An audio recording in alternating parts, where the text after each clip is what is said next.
نحمده ونصلي على رسوله الكريم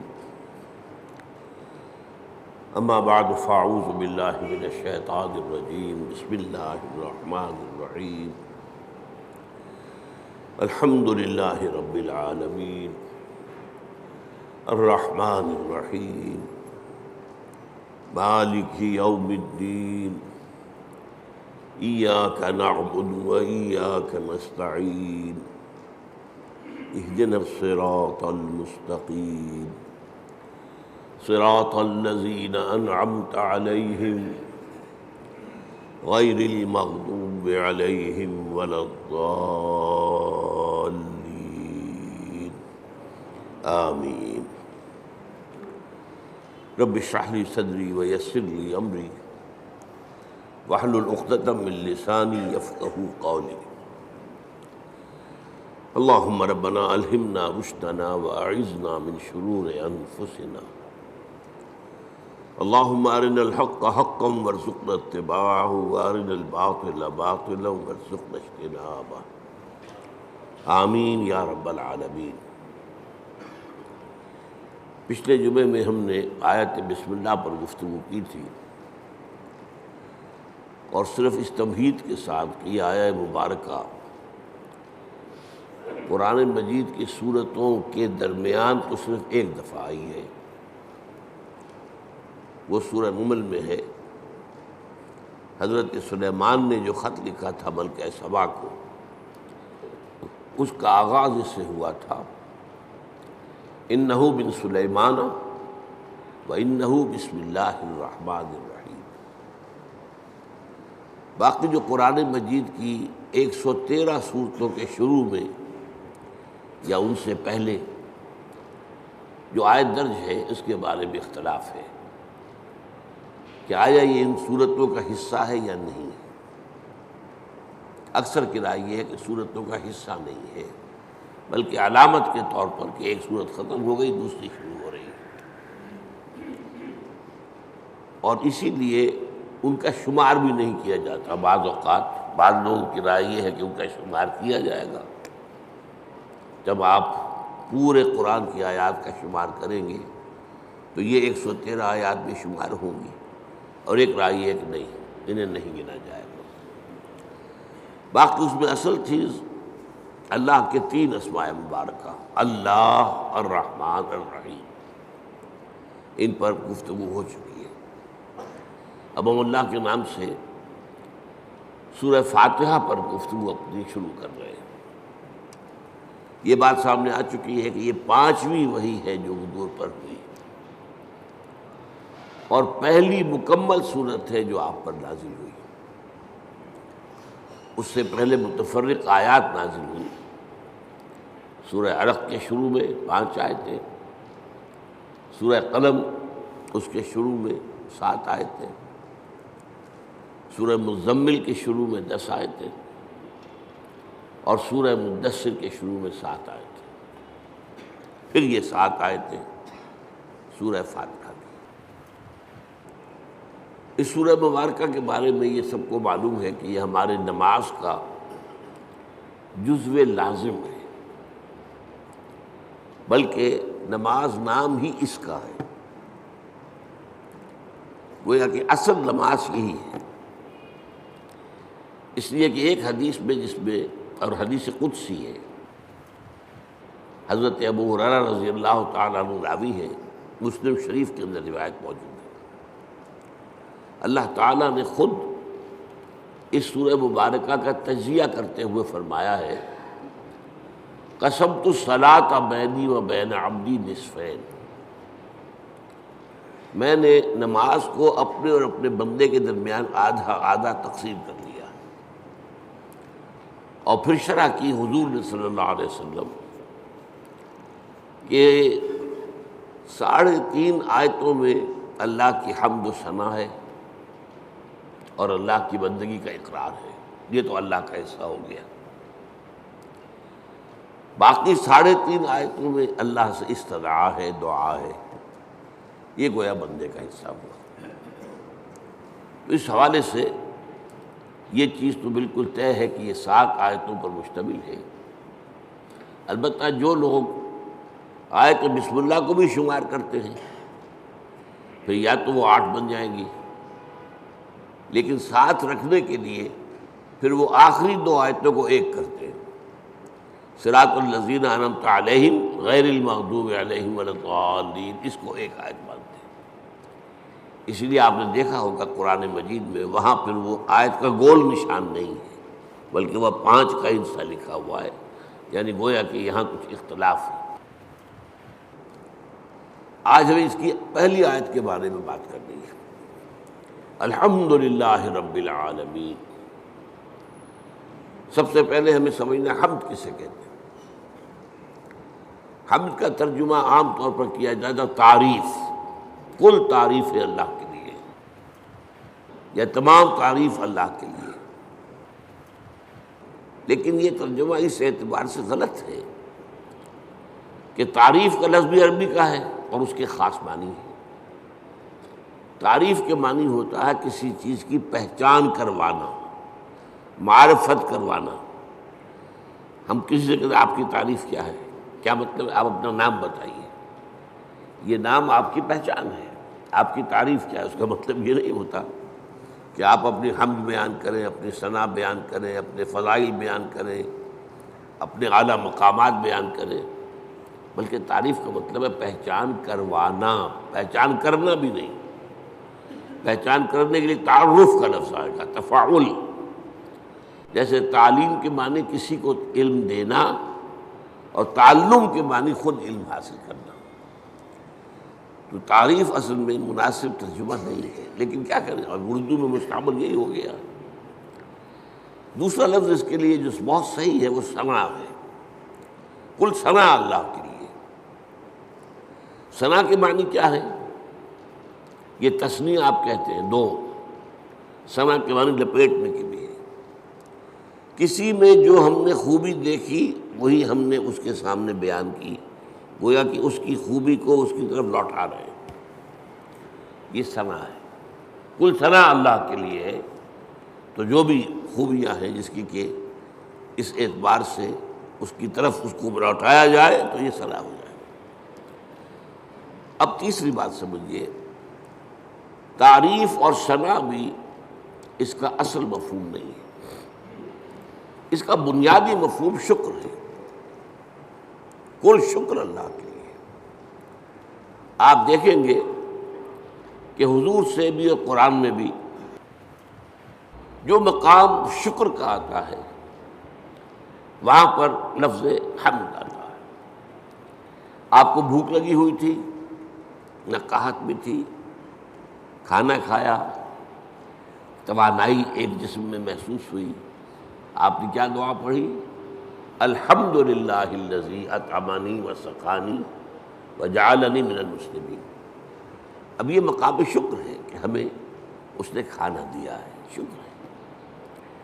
اسی طریقے سے آپ کو اگر اجابت ہو جائے صبح ٹھیک تو طبیعت جو ہے ہلکی ہو جاتی ہے، قبض ہو تو طبیعت بھاری رہتی ہے۔ لہذا اجابت سے فارغ ہو کر کیا دعا ہے؟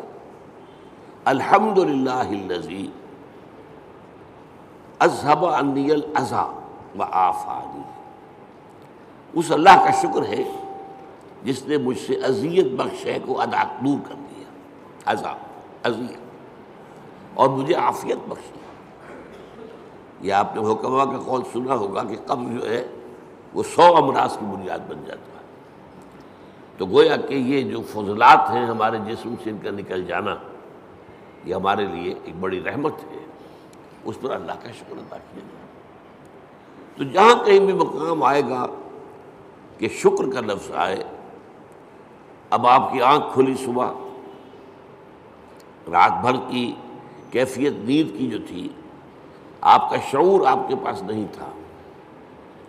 اور ایک حدیث سے معلوم ہوتا ہے، قرآن مجید کی آیت سے بھی، کہ روح جو ہے وہ اللہ تعالیٰ نیند میں سلب کر لیتا ہے۔ جان رہتی ہے لیکن روح نکال لیتا ہے۔ اللہ یتوفی الانفس حین موتہا، لیکن یہ کہ موت میں بھی نفس آتا ہے، والذی لم تمت فی منامہا، اور جس کی موت کا وقت نہیں آتا اس کی نیند میں وہ اللہ تعالیٰ روح کو سلب کرتا ہے، پھر لوٹاتا ہے۔ تو اب اس کو گویا کہ حدیث میں کہا گیا کہ یوں سمجھیے کہ نصف موت تو ہو گئی نا، اور ہم کہیں گے کہ نیند جو ہے موت کی بہن ہے۔ اس کی دعا کیا سکھائی حضور نے؟ الحمدللہ الذی احیانی بعدما اماتنی والیہ النشور۔ اس اللہ کا شکر ہے جس نے مجھے از سر نو زندگی دی، اس کے بعد کہ مجھ پر موت طاری کر دی تھی۔ موت کی بہن تو مجھ پر طاری ہو گئی تھی، نیم مردہ تو میں ہو چکا تھا کہ میرا شعور جو ہے وہ نہیں تھا میرے ساتھ۔ وہاں بھی لفظ حمد ہے، الحمدللہ الذی احیانی بعدما اماتنی والیہ النشور۔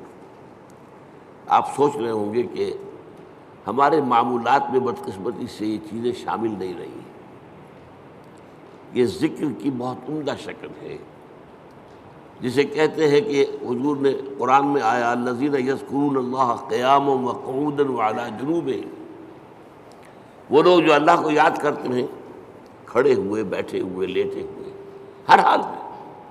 تو کیا مطلب کوئی اور کام نہیں کرتے؟ نہیں، کام کے ساتھ دعا ہے۔ آپ کی آنکھ کھلی، الحمدللہ الذی احیانی بعدما اماتنی والیہ النشور۔ کھانا کھایا، الحمدللہ الذی اطعمنی وسقانی وجعلنی من المسلمین۔ اجابت ہوئی، الحمدللہ الذی اذھب عنی العذاب وعافانی۔ یہ جو مصنون دعائیں ہیں، ان سے جیسے کہ ہم کہتے ہیں کہ ایک تیر سے دو شکار، دو نسبتیں قائم ہوتی ہیں۔ ایک اللہ سے نسبت قائم ہو گئی، ہم نے اس کا حمد کی، ہم نے اس کا شکر ادا کیا، تعلق قائم ہوا۔ ایک رسول کے ساتھ نسبت ہو گئی کہ مسنون دعا ہے، ہم اس شکر کے ادا کرنے میں اپنے الفاظ نہیں استعمال کر رہے، بلکہ وہ کر رہے ہیں کہ جو نبی اکرم صلی اللہ علیہ وسلم کرتے ہیں۔ تو دونوں نسبتیں، اللہ کا ذکر، اس میں وقت تو کوئی نہیں لگا۔ بہرحال شکر جو ہے در حقیقت وہ اس حمد کا نیوکلیس ہے۔ البتہ شکر، اور عام معنی میں اب لفظ استعمال کر رہا ہوں میں تعریف، اس پہ جو ایک باریک سا فرق ہے وہ کیا ہے؟ شکر کیا جاتا ہے اس چیز پر جس کا آپ کو فائدہ ہوا ہو، جس سے آپ کو کچھ حاصل ہوا ہو، جس سے آپ کی کوئی ضرورت پوری ہوئی ہو، جس سے آپ کی کوئی تکلیف رفع ہوئی ہو، جس سے آپ کی کوئی حاجت پوری ہوئی ہو، شکر اس پر ہو۔ اور تعریف کوئی حسن ہے، کمال ہے، خوبی ہے، چاہے آپ کو تو کوئی فائدہ نہیں ہوا، پھول کیا خوبصورت پھول ہے، تعریف کی ہے آپ نے، لیکن یہ کہ آپ کو اس سے کوئی مادی فائدہ تو نہیں ہوا۔ ہر شے، جس شے میں بھی کوئی جمال ہے، کوئی کمال ہے، اس کی تعریف کی جائے، خواہ آپ کو اس سے کوئی فائدہ نہ پہنچا ہو، یہ تعریف ہے۔ البتہ یہ جو باریک سا فرق میں نے بیان کیا ہے، اس کو بھی نوٹ کر لیجئے کہ یہ بھی ہمارے شعور کے محدود ہونے کی وجہ سے ہے، ورنہ اس سے بھی ہمیں فائدہ ہوتا۔ ایک خوبصورت پھول دیکھ کر اس کی خوبصورتی، اس کی خوشبو، اس سے آپ کی روح کو ایک باریدگی حاصل ہوتی ہے۔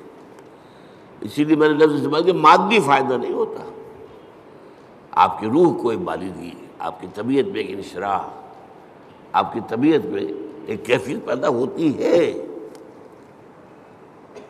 ہائی اسکول کے زمانے میں جو ہمارا کورس تھا انگلش پوئٹری کا، تو پہلی نظم تھی ڈیفوڈلز، بہت سے حضرات نے پڑھی ہوگی۔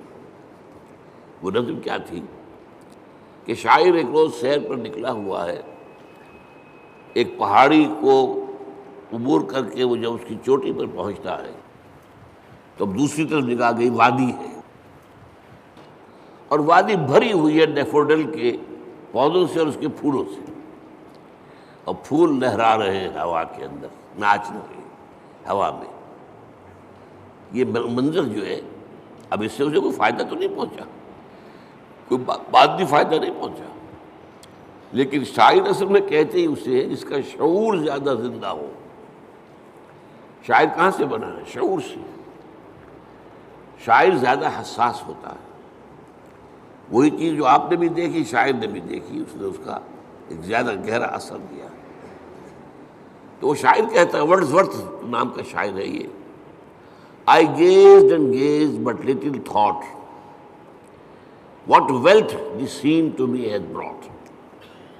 میں دیکھتا رہا لیکن مجھے یہ خیال نہیں آیا کہ یہ سین، یہ نظارہ جو میں نے دیکھا ہے، اس سے مجھے کیا دولت ملی۔ اب اس کے بعد اسے احساس ہوا فراف من کائچ لائی، کیونکہ اکثر اب ہوتا ہے کہ میں جب اپنے کاؤچ پر، اپنے بستر پر لیٹا ہوتا ہوں، ان ویکنٹ اور ان پینسو موڈ، کسی فکر میں ہوں یا خالی ذہن ہوں، they flash upon that inward eye which is the bliss of solitude, وہ ڈیفوڈل کا نظارہ جو ہے میری اندرونی آنکھ کے سامنے آ جاتا ہے۔ They flash upon that inward eye which is the bliss of solitude, جو کہ انسان کی تنہائی کا سب سے بڑا، یوں سمجھیے کہ اس کی نعمت ہے۔ And then my heart with pleasure fills and dances with the daffodils۔ اب پھر میرا دل جو ہے خوشی سے بھر جاتا ہے، اور وہ بھی ان ڈیفوڈلز کے ساتھ ناچنا شروع کر دیتا ہے۔ تو یہ اندرونی چیز انسان کو ملتی ہے، اور یقیناً لیکن یہ کہ عام آدمیوں کو اس کا احساس نہیں ہوتا۔ البتہ جو مادی جو فائدہ ہوتا ہے، جیسے بھوک سے نجات ملی، پیاس سے نجات ملی، اور کوئی آپ کا کام ہوا، اسی طرح یہ لفظ استعمال ہوتا ہے قرآن میں۔ جب اللہ تعالی ہمیں پہنچا دے گا اپنے فضل و کرم سے جنت میں، جب داخل ہوں گے تو جو ترانہ ہوگا وہ کیا ہوگا ہماری زبان پر؟ الحمدللہ الذی ہدانا لہذا وما کنا لنہتدی لولا ان ہدانا اللہ۔ سارا شکر اس اللہ کا ہے جس نے ہمیں یہاں تک پہنچایا۔ یہ ہدایت کے معنی ہم جب آخری حصہ پڑھیں گے سورت کا تب تفصیل سے بات کروں گا۔ ہدایت کے درجے ہیں، ہدایت کا درجہ یہ بھی ہے کہ آپ نے کسی کو کوئی بات بتا دی، ایک درجہ اس سے آگے ہے اس کو خوب اچھی طرح سمجھایا۔ اب مثال کے طور پر کوئی شخص آپ سے کوئی پتہ پوچھ رہا، بھائی مجھے فلاں جگہ جانا ہے، ذرا مجھے بتائیے۔ آپ نے کہا یوں جانا، ادھر مڑ جانا، ادھر چلے جانا۔ امریکہ میں جو ہے وہ گنتی کرتے ہیں لائٹس کے ساتھ، ٹریفک لائٹس، 4 ٹریفک لائٹس کے بعد بائیں کو مڑ جانا، اس کے بعد پھر تیسری کے اوپر دائیں کو مڑ جانا۔ یہ بتا دیا آپ نے، یہ بھی ہدایت ہی ہے نا۔ ایک درجہ یہ ہے کہ آپ نے کہا بھائی لاؤ میں تمہیں پہنچا آتا ہوں، آپ نے اس کی انگلی پکڑی یا اپنی گاڑی میں بٹھایا اور اس کی منزل پر پہنچا دی۔ یہ منزل تک پہنچا دینا یہ ہدایت کا آخری مرحلہ ہے۔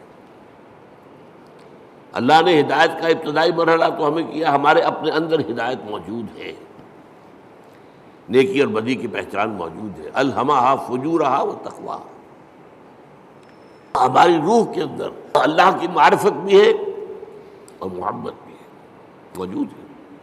پردے پڑ گئے ذہول کے، غفلت کے، ہماری ساری توجہ جو ہے دنیا میں ہم گم ہو کر رہ گئے، ورنہ ہمارے اندر ہے سب کچھ۔ قرآن کہتا ہے فطرت اللہ التی فطر الناس علیہا، یہ انسان کو جو بنایا اللہ نے یہ فطرت اللہ پر بنایا، فطرت اللہ التی فطر الناس علیہا ہے۔ ہمارے اندر معرفت بھی ہے، محبت بھی ہے، محبت بھی خوابیدہ ہے، اور معرفت کے اوپر بھی ذہول کے پردے پڑے ہوئے۔ اسی لیے قرآن اپنے آپ کو کیا کہتا ہے؟ تذکرہ، کلا انہا تذکرہ، یاد دہانی ہے۔ فذکر بالقرآن من یخاف وعید، آپ تذکیر کیے، یاد دہانی کرائیے۔ یہ تعلیم نہیں ہے، تعلیم تو اس چیز کی ہوتی ہے جو پہلے انسان کو معلوم نہ ہو۔ تذکیر وہ ہے جو آپ کو یاد تھی، معلوم تھی، بھول گئے آپ، لیکن آپ کے علم میں تھی، بھول گئے۔ تذکیر، یاد دہانی، بھئی فلاں وقت ہوا تھا نا معاملہ، تمہیں یاد نہیں رہا، یہ آپ تذکیر کر رہے ہیں۔ کوئی ادھر ادھر کی بات کر کے آپ بتائیں گے یاد آ جا، ہاں مجھے یاد آ گیا، یہ تذکیر۔ تو قرآن تذکیر کے لیے آیا ہے، تذکرہ ہے، ذکرہ بھی کہا گیا۔ وَلَقَدْ يَسَّرْنَا الْقُرْآنَ لِلذِّكْرِ فَهَلْ مِن مُدَّكِرٍ، اس یاد دہانی کے، ورنہ تمہارے اندر موجود ہے، اللہ کی معرفت ہے، اللہ کی محبت ہے، نیکی اور بدی کا شعور ہے، یہ دے کر دنیا میں بھیجا ہے تمہیں۔ اور اس کے بعد یہ ہے کہ اس سے اگلی ہدایت، اللہ نے اپنی کتابیں نازل کر دی، اللہ نے اپنے نبی بھیج دیے، اپنے رسول بھیج دیے۔ پھر اس سے اگلی ہدایت کیا ہے؟ تم ارادہ کرو خیر کا، اللہ توفیق دے گا اور انگلی پکڑ کر تمہیں پہنچائے گا۔ یہ ہے ہدایت کی وہ آخری منزل کہ جب وہ داخلہ ہوگا تو اہل جنت کی زبان پر یہ حمد کا ترانہ ہوگا، الحمدللہ الذی ہدانا لہذا وما کنا لنہتدی لولا ان ہدانا اللہ۔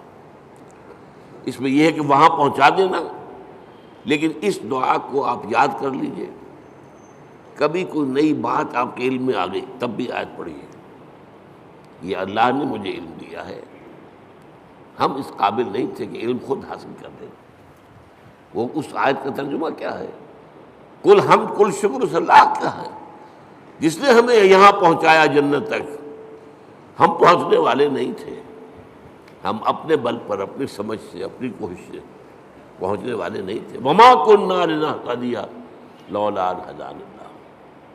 اسی طرح آپ کو کسی مجلس میں کوئی آپ کو محسوس ہو کہ آپ کے دل کو کوئی روشنی ملی ہے، کوئی آپ کو ہدایت کا کوئی نقطہ ہاتھ آیا ہے، کوئی ہدایت کی طرف آپ کی کوئی توجہ ہوئی ہے، یہ دعا مانگیے، الحمدللہ الذی ہدانا لہذا وما کنا لنہتدی لولا ان ہدانا اللہ۔ چاہے وہ کسی کے ذریعے سے آیا ہو، لیکن الٹیمیٹ سورس تو اللہ ہے نا۔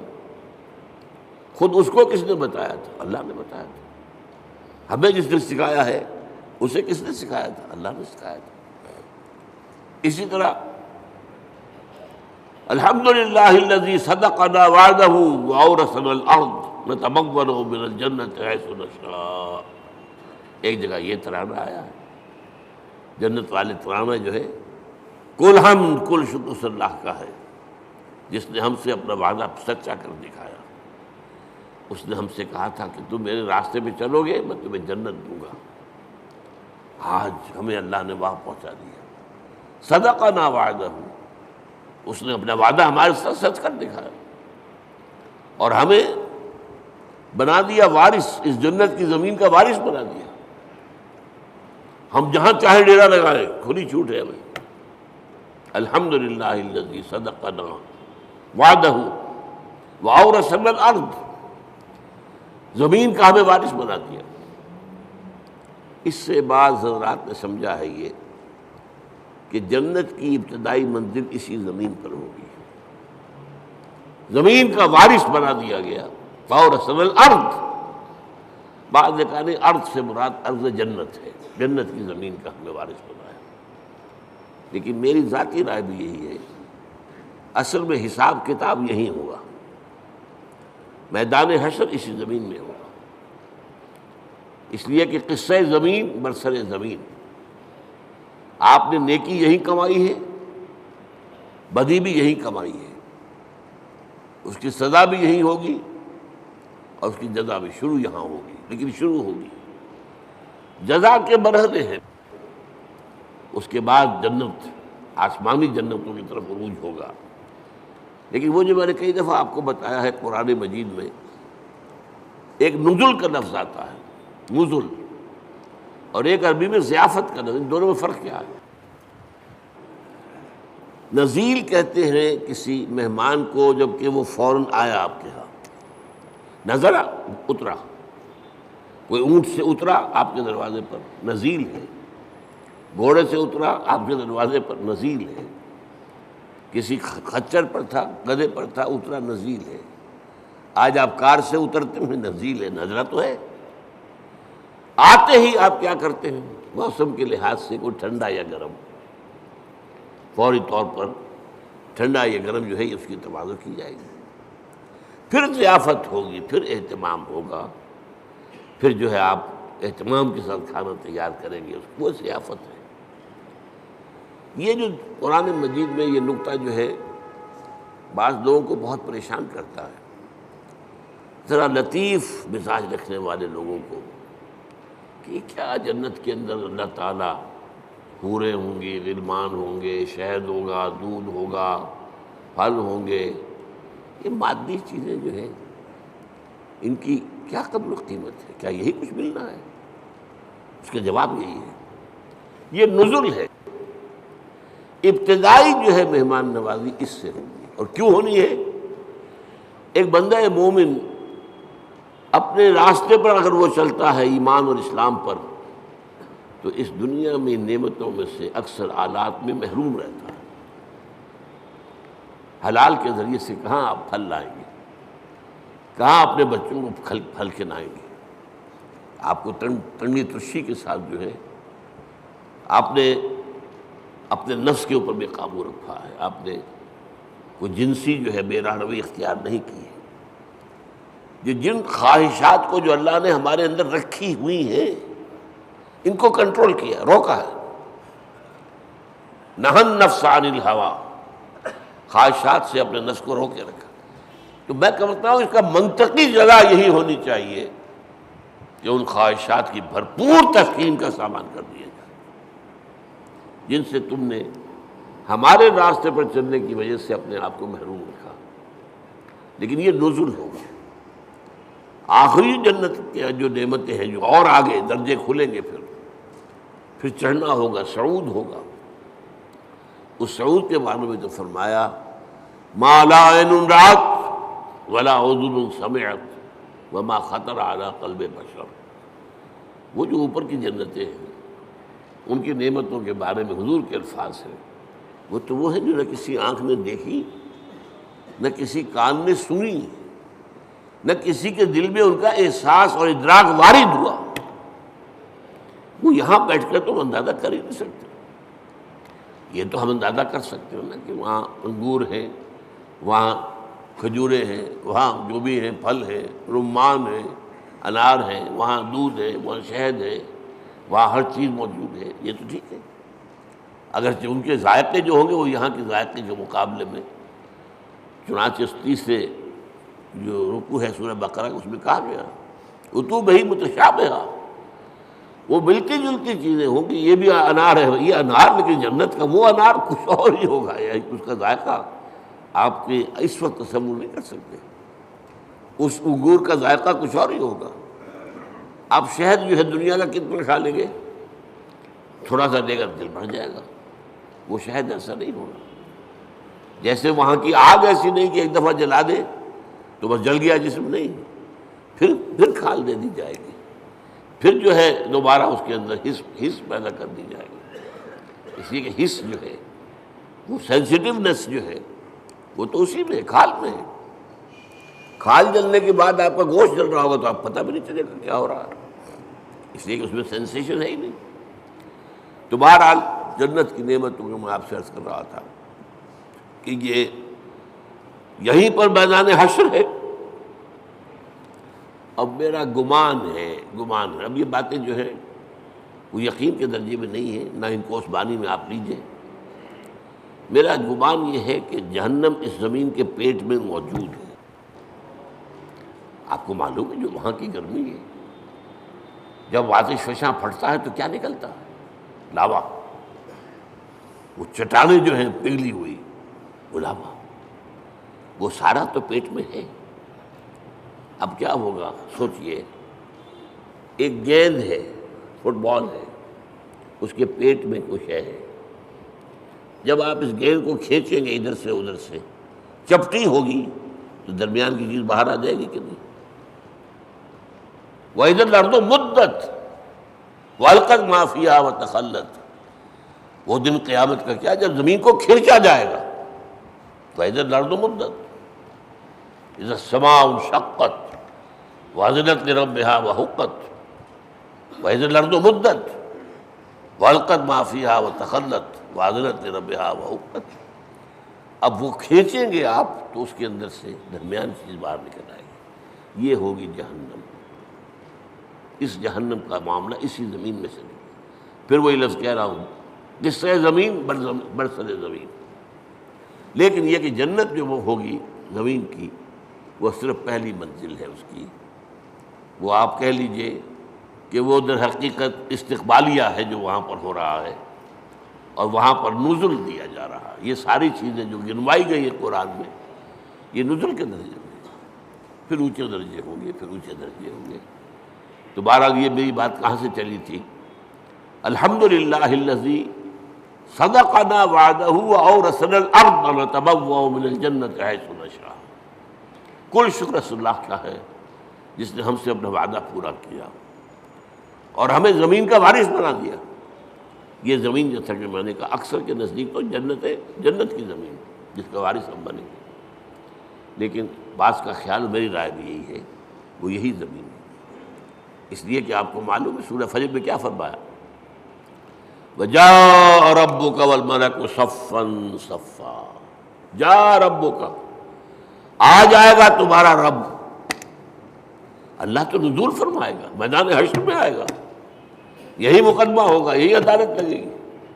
جاء ربک والملک صفا صفا، تمہارا رب بھی آ جائے گا اور پھر فرشتے ہوں گے صفیں باندھے ہوئے، قطار اندر قطار. یہ نزول ہوگا. وَيَحْمِلُ عَرْشَ رَبِّكَ فَوْقَهُمْ يَوْمَئِذٍ ثَمَانِيَةٌ. وہ جب اللہ تعالیٰ اپنے اس عرش سے اتر کے اس زمین تک آئے گا، اب وہ کیا کیفیت ہوگی، آپ اس کے لیے کچھ نقشہ ذہن میں، کوئی مادی کوئی وجود اللہ کا نہ سمجھیے، لیکن کوئی کیفیت ہے جس کا نام، جس کو ان الفاظ سے تعبیر کیا گیا ہے. اب الفاظ ہیں تو کسی درجے میں مناسبت ہوگی. وہ حقیقت تو اس وقت کھلے گی، جیسا کہ میں نے کہا جنت کی نعمت ہوگی، حقیقت اس وقت کھلے گی. ما لا عین رأت ولا اذن سمعت وما خطر علی قلب بشر. اور قرآن میں جو آتا ہے لہم ما یشاؤون فیہا ولدینا مزید، اہل جنت کے لیے وہ تو سب کچھ ہوگا ہی جو وہ چاہیں گے، ہمارے پاس اور بھی بہت کچھ ہے جس کا تصور ہی نہیں ہوگا. میں نے اس کا ایک واقعہ یاد آ گیا مجھے، اب کئی دفعہ بیان کیا میں نے. میرے ایک دوست ہیں ڈاکٹر یقین صاحب جو باہر امراض چشم ہیں، انہوں نے مجھے سنایا. وہ جا رہے تھے لندن، اب ان کے بچے جو ہے کوئی کہہ رہا تھا میرے لیے یہ لائیے، میرے لیے یہ لائیے، میرے لیے یہ لائیے. ایک چھوٹی سی بچی تھی، انہوں نے کہا ابا میرے لیے پینسل لے کے آئی. اب وہ لندن سے پینسل منگوا رہی ہے، اس کا ذہن اس سے آگے ہے ہی نہیں. وہ لڑتی ہوگی اپنے بڑے بہن بھائیوں سے، وہ اس کو چھینتی ہوگی، مجھے دو میں کچھ لکھوں یا لکیریں کھینچوں کہیں، اور وہ بڑے بہن بھائی اس کو چھینتے ہوں گے اس سے. تو اس کے لیے تو بہت بڑی نعمت تھی پینسل، تو ابا میرے لیے پینسل لے کے. تو ہم کہاں تک تصور کریں گے؟ ہمارا ذہن بہت چھوٹا ہے. لہم ما یشاؤون فیہا، وہاں وہ تو سب کچھ ہے ہی ہے جس کا کہ ان کے اندر تمنا ہے، آرزو ہے، خواہش ہے، جس کی سمجھ ہے، جس کا ادراک ہے، جس کا شعور ہے. وَلَدَيْنَا مَزِيدٌ، ہمارے پاس اور بہت کچھ ہے. اور یہاں وہ جوڑ لیجئے ما لا عین رأت ولا اذن سمعت وما خطر علی قلب بشر. تو یہ اصل میں حمد ہے، شکر. الحمدللہ، یہاں الف لام جو لگ گیا ہے، اور اسے اصل میں کہا جاتا ہے لام، صرف الف لام نہیں کہتے، لام تعریف. الف جو ہے یہ حمزۃ الوصل کہلاتا ہے، کیونکہ کوئی لفظ جو ہے وہ ساکن لفظ سے شروع نہیں ہو سکتا. اب اسٹیشن، اب کیا کہیں گے، سٹیشن ہو جائے گا عام طور پر، یا یو پی وغیرہ میں کیا روایت ہے اسٹیشن، وہ اس کے ساتھ الف لگا لیتے تھے. سکول، سین ساکن ہے، کیسے بولے اس کو، کوئی زبر لگے گا یا وہ اسکول اسٹیشن. تو ہمارے ہاں کالج میں چڑھاتے تھے لوگ ایک دوسروں کو جو یو پی سے آئے تھے، ان سے کہا آج تم اسکول کہتے ہو، تم اسٹیشن کہتے ہو، اور وہ کہتے تم اسٹیشن کہتے ہو، تم سکول کہتے ہو. تو یہ ہے، تو یہ حمزۃ الوصل کہلاتا ہے جوڑنے کے لیے، ورنہ صرف لام ہے، لام تعریف. یہ لام بہت سی قسموں کا ہے. ایک تو کسی شے کو نکرہ سے معرفہ بنا دینا. العلم، علم نکرہ ہے، وہی علم. العلم معین علم، خاص علم یا مکمل علم یا حقیقی علم. ال سے وہ نکرہ سے معرفہ بن گیا. ایک ال کا معنی یہ لام جو ہے حصر ہوتا ہے. الانسان، کل کے کل انسان. الانسان کا مطلب یہ ہوا یا تو وہ جو معرفہ بنایا تو یا تو ہوگا کوئی معین انسان اور یا کل انسان. والعصر ان الانسان لفی خسر، زمانے کی قسم ہے تمام انسان خسارے میں ہیں، گھاٹے میں. تو الف لام، لیکن لام کہنا چاہیے یہاں کل کے معنی میں. کل تعریف اللہ کے لیے، کل ثنا اس کے لیے، کل شکر اس کا. اب آپ نے سوچا اس سے کس چیز کی جڑ کٹی؟ شرک کی جڑ کٹ گئی. دنیا کن چیزوں کو اللہ کے ساتھ جمع کرتی ہے جن سے انہیں کوئی فائدہ پہنچتا؟ سورج دیوتا ہاتھ جوڑ کے کھڑے ہو گئے. انہیں پتہ ہے اسی کی تمازت سے ہماری فصلیں پکتی ہیں، ہمیں معلوم ہے اسی سے ہوائیں چلتی ہیں، وہ ہوائیں بارش لے کے آتی ہیں. گویا کہ اس حیات عرضی، اس زمین پہ جو حیات ہے وہ کل کی کل صورت کی مضمون احسان ہے. لہذا ہاتھ جوڑ دیا، سجدہ کر دیا، سجدہ. لیکن اگر معلوم ہو کہ سورج میں کچھ نہیں ہے، جو کچھ اس میں ہے وہ اللہ کا پیدا کردہ، تو الحمدللہ، کل شکر اللہ کا ہے. یہ الحمدللہ جو ہے یہ در حقیقت جڑ کاٹ دینے والا ہے شرک. کسی اور میں کوئی خوبی دیکھی، پھول خوبصورت ہے، آپ کہیں گے، عام آدمی کہے گا بڑا خوبصورت پھول ہے. بندہ مومن کیا کہے سبحان اللہ، اسے تو اللہ یاد آیا، اس پھول میں تو کچھ نہیں ہے، تو اللہ کی طرف سے اس کو عطا کرنا ہے. آپ کو تصویر دیکھتے مصور کی، اگر وہ بہت اچھی بنی کس کی تعریف کرتے؟ مصور کی تصویر کی؟ تعریف تو مصور کی ہے جس نے کہ تصویر کھینچی ہے، بنائی ہے.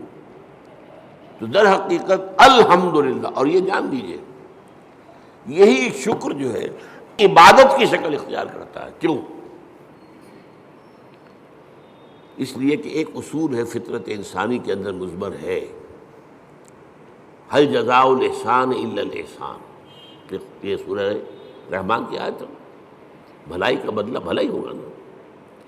کسی نے آپ کے ساتھ کوئی خیر کیا ہے، اچھا کام کیا ہے، آپ کے دل میں ہوگا میں بھی اس کی کوئی خدمت کروں. اگر انسانیت آپ میں ہے تو اس شکر کا بدلہ، جیسے کہ ہمیں معلوم ہے کہ حضور ہدیہ قبول کرتے تھے لیکن ہدیہ دیتے بھی تھے. چنانچہ جو بھی کوئی آپ کے ساتھ بھلائی کرے آپ اس کے ساتھ بھلائی کریں.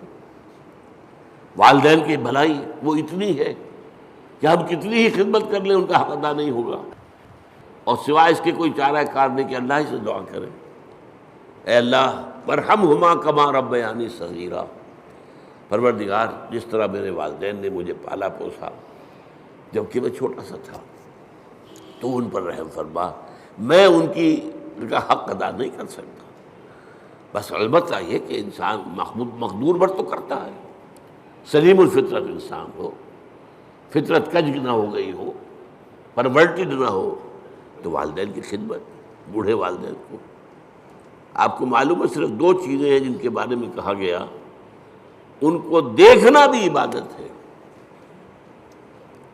محبت اور تعظیم کی نگاہ سے کعبے کو دیکھنا عبادت. چاہے آپ طواف نہیں کر رہے، چاہے آپ کوئی نماز نہیں پڑھ رہے، کعبے کے سامنے بیٹھ کر محبت اور تعظیم کے ساتھ اس کو دیکھنا عبادت ہے. بوڑھے والدین کو دیکھنا محبت کے ساتھ عبادت. عبادت، یہ حضور نے فرمایا۔ تو آپ جو ہے اپنی امکانی حد تک تو اس کا آپ جو ہے بدلہ اتارتے ہیں۔ انہوں نے پالا پوسا جبکہ میں چھوٹا سا تھا، میری ضروریات پوری کی، اب یہ بوڑھے ہیں، یہ محتاج ہیں، اب ان کی ضرورتیں میں پوری کروں گا۔ اگرچہ جیسا کہ میں نے کہا کہ حق ادا نہیں ہو سکتا، لیکن اب آپ سورج کا کیا حق ادا کریں گے؟ کچھ بھی نہیں کر سکتے۔ یہ جذبہ شکر جو ہے سورج کا، یہ عبادت کی شکل اختیار کرتا ہے۔ جہاں آپ کو بدلہ نہیں دے سکتے، سر جھکا دیجیے، تعظیم کیجیے اس کے سامنے سجدہ کیجیے، یہی تو ہے شکر سے عبادت۔ یہ فلسفہ ہے، سمجھ لیجیے، شکر کی بنیاد پر عبادت ہے۔ اسی لیے تو جس کو کہا حضور نے، اور میں نے ابھی حدیث آپ کو سنائی تھی، حدیث قدسی، الصلاۃ، جو اصل دعا ہے اس کی پہلی آیت ہی ہے الحمدللہ رب العالمین۔ قرآن کی پہلی آیت، پہلا لفظ کیا ہے قرآن کا؟ اگر آیت بسم اللہ اس میں شمار نہ کی جائے، جیسا کہ میں نے کہا کہ غالب رائے یہی ہے کہ وہ اس کا حصہ نہیں ہے، تو پہلا لفظ قرآن کا کیا؟ الحمد۔ اور آپ کو معلوم ہے یہ لفظ کتنا پیارا ہے اللہ کو۔ حضور کے نام سارے کے سارے اسی مادے سے ہیں۔ محمد حمد سے ہے، احمد حمد سے ہے، محمود حمد حمد سے ہے۔ اور اس امت کا نام پتہ ہے کیا ہے؟ حمادون، اللہ کی بہت حمد کرنے والے۔ حماد یہ مبالغے کا صیغہ ہو گیا، اللہ کی بہت حمد کرنے والے۔ اور ایک خاص بات یاد آئی ہے، حضور کی ایک حدیث ہے بڑی عجیب۔ قیامت کے دن وہ میدان حشر، جس کا میں نے نقشہ آپ کے سامنے بھی کھینچا ہے، ایک تو یہ کہ وہاں حضور کو ملے گا کیا مقام؟ مقاماً محمودا، وہی لفظ حمد۔ اور سب سے بڑی بات یہ، حضور نے فرمایا لواء الحمد بیدی، حمد کا جھنڈا میرے ہاتھ میں ہوگا، اور اس دن میں اللہ کی وہ حمد کروں گا جو آج نہیں کر سکتا۔ اس نقطے کو سمجھنا ذرا چاہے، غور کرنا ہوگا۔ ہر شے کی حمد اس کے ادراک اور شعور کے مطابق ہی ہو۔ کسی نے آپ کے ہاتھ پر ہیرا رکھا، آپ نے سمجھا شیشے کا ٹکڑا ہے، تو کیا شکر کریں گے آپ؟ اگر معلوم ہو یہ ہیرا ہے تو شکر جو ہے اس کے متناسب شکر آپ کے قلب میں پیدا ہوگا۔ معرفت جو اس وقت ہوگی وہ آج نہیں ہے، پردے اٹھ چکے ہوں گے۔ آج چاہے اب بھی حضور کی معرفت ظاہر بات ہے کہ تمام انسانوں میں، مخلوقات میں سے بڑھ کر ہے، لیکن یہ کہ وہاں جب بے پردہ ہوگا معاملہ، تو فرمایا کہ جو حمد میں اس میں بیان کروں گا وہ آج نہیں کر سکتا۔ تو یہ الحمدللہ، اللہ پر ہم گفتگو کر چکے ہیں۔ کل حمد کل شکر اللہ کے لیے، لہذا تعریف اسی کے لیے ہوگی، ثنا اسی کی ہوگی، شکر اسی کا ہوگا، عبادت اسی کی ہوگی۔ الحمدللہ رب العالمین۔ رب، اب رب کسے کہتے ہیں؟ رب کے معنی ہے مالک، اور کسی چیز کو پروان چڑھانے والا، اس کا خاص تعلق ہے۔ جو مالک ہوگا کھیتی کا وہ اسے پروان چڑھائے گا، بڑھائے گا۔ رب المال، سرمایہ والا، وہ سرمایہ کو بڑھانے کی فکر کرے گا۔ مضاربت ہو رہی ہے، ایک شخص کا سرمایہ ایک محنت کر رہا ہے، یہ رب المال کہلاتا ہے۔ رب المال، رب الدار، گھر کا مالک، تمام جہانوں کا رب۔ اب یہ تمام جہان کون سے ہیں؟ ایک عالم دنیا ہے، ایک عالم آخرہ ہے، ایک عالم برزخ ہے، ایک عالم ملکوت ہے، ایک عالم ملائکہ ہے، ایک عالم حیوانات ہے، ایک عالم انسانیت ہے۔ جتنے چاہے جوڑتے چلے جائیے، یہ سارے عالم، ان سب کا رب وہی ہے۔ یہ بھی در حقیقت اسی شرک کو کاٹنے والا، یہ کوئی بھی اس میں شریک نہیں ہے،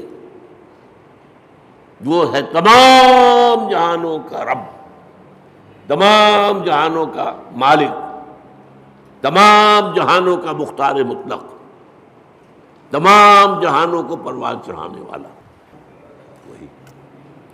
الحمد للہ رب العالمین، کل حمد، کل شکر، کل ثنا اس اللہ کے لیے ہے جو تمام جہانوں کا پروردگار ہے، پالن ہار ہے، روزی رساں ہے، مالک ہے، آقا ہے، جیسا کہ آقا کے لیے بھی رب کا لفظ آتا ہے۔ جب زلیخا نے گناہ کی دعوت دی تھی حضرت یوسف کو، کیا کہا تھا انہوں نے؟ انہ ربی احسن مثوایا، یہ تمہارا شوہر جو ہے عزیز مصر وہ میرا آقا ہے، ظاہر بات ہے خریدا تھا اس نے، اور اس نے مجھے بہترین طریقے پر رکھا ہے، میرے ساتھ اس نے سلوک کیا ہے، اب میں اس کے ساتھ خیانت کروں تو مجھے کس چیز کی دعوت دے رہی ہے؟ تو رب۔ تو اسی طریقے سے حضرت یوسف کے پاس جب ایلچی پہنچا تھا جیل میں، تو کہا گیا جہاں اپنے رب کے پاس، میں نہیں جاؤں گا اس کے پاس جب تک کہ وہ معاملہ طے نہ ہو جائے جو مجھے بدنام کیا گیا تھا اور بدنام کر کے جیل میں پہنچایا گیا تھا۔ واقعی میں داغدار تھا یا نہیں؟ تو ارجع الی ربک، لوٹ جاؤ اپنے رب، بادشاہ کو رب کہا گیا۔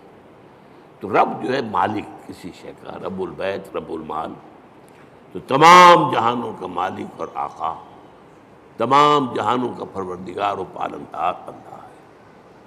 بس آج اسی ایک آیت پر گفتگو ہوئی ہے، اگلی آیت تو ہم پڑھ چکے ہیں الرحمن الرحیم، تو اس سے اگلی آیت تیسری جو ہے اس پر انشاءاللہ اگلے جمعے میں، میری طبیعت تو خیر اچھی نہیں چل رہی ہے، میں وعدہ کیے ہوئے ہوں، ایک جگہ پر مجھے جمعہ پڑھانا ہے حویلی لکھا، وہاں ہمارے ایک ساتھی نے مسجد بنائی ہے، تعمیر کی ہے، وہ چاہتے ہیں کہ وہاں جمعہ پہلا میں پڑھاؤں، میں نے وعدہ کر لیا تھا، تو اگر جیسا اس وقت ہوں ایسا بھی ہوا تو انشاءاللہ جاؤں گا، تو پھر شاید اگلے جمعے میں آپ سے یہاں ملاقات نہ ہو، تو اس سے اگلے جمعے میں اب مالک یوم الدین پر گفتگو ہوگی۔ اقول قولی ھذا واستغفر اللہ لی ولکم ولسائر المسلمین والمسلمات۔